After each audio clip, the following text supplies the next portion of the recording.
ឆាអូយបាត់ដំបងហ្នឹងផ្លូវធូរមកទីទៅដោយសារតែគឺកម្មមកយើងមើលអានេះទៅឲ្យនឹងធ្វើផ្ទះយកអានេះចង់ទៅនៅនេះតាម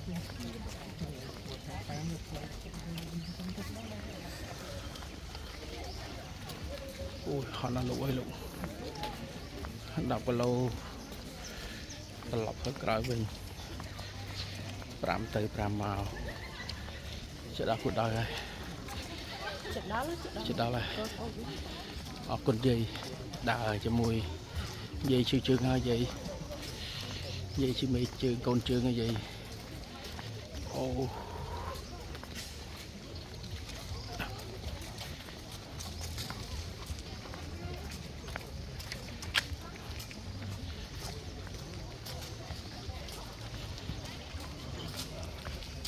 មកក៏ច្រើនទៅក៏ច្រើន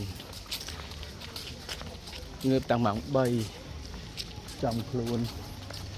ចាប់ដាំរត់ម៉ោង6